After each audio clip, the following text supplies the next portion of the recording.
Hey everybody, Jake Spano. It is December 14th. This is your Mayor's Minute. I only have two things to cover with you this week, but they're big, so let's get right to it. Number one, there was no avoiding the news of the recent run of carjackings that have been happening in suburban communities around the Twin Cities area, and we're not immune to that. And I want to give folks just a quick update about where things are at. Number one, the vehicle that was used in last week's attempted carjacking at Byerly's has been recovered and is being processed for evidence. If you have information that you think could lead to the arrest of any of the folks that were involved in it, there is a $5,000 reward. We also have, between some cell phone footage that was taken in the Byerly's parking lot, as well as security camera footage that was taken in some of the other carjackings around the metro, have a pretty good visual of who these folks are, and so there's information here on that as well. If you have any information, please reach out to our police department. We are running overtime for our patrol division, so you're going to see an increased police presence in some targeted areas.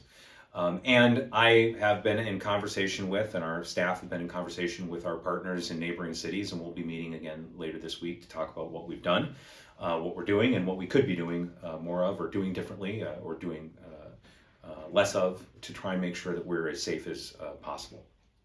But community safety is two-sided. It is both the sort of law enforcement side, but it's also the public side, right? You are the best way that you can prevent yourself from being a victim of crime is through adjusting your behavior. So our police department put together a list of great tips. I'm not going to highlight all of them, but I will just mention two of them that jumped out at me that I'm guilty of.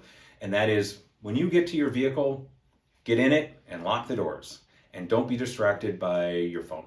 We don't want people texting and driving, so we're not saying don't be on your phone when you're parked and still, but be aware of your surroundings. It's a great opportunity, if you don't lock your doors, for someone to come up and open up your back door and take gifts that you might have just purchased out of there, or worse, try and carjack you or assault you. And that is where I'll leave you on that point, which is, please prioritize your safety over your property.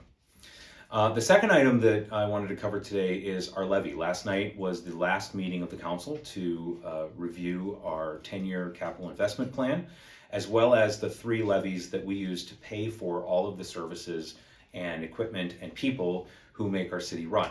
And so I'll just cover those briefly, but there's more information linked here below.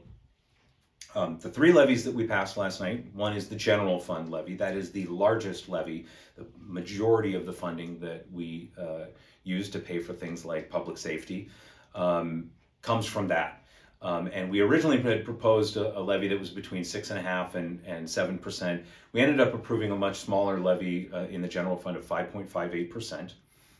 We did approve the Housing Redevelopment Authority levy and the EDA levy. Housing Redevelopment Authority is about $1.5 million that gets raised out of that, and that helps us to maintain housing stock in the city. And then the new one is the Economic Development Authority levy, and that's a very small one. It's just a few $100,000, but that goes to pay for staff salaries in our Economic Development Division, as well as some of the climate investments that our residents have been asking us to make for many, many years.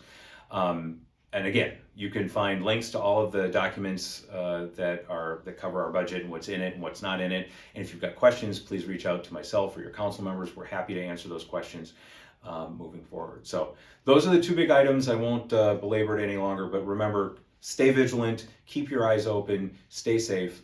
But if you've got information that you think might help apprehend the people who've been doing this, please contact our police department. So with that, I'll talk to you next week. Thanks. Bye.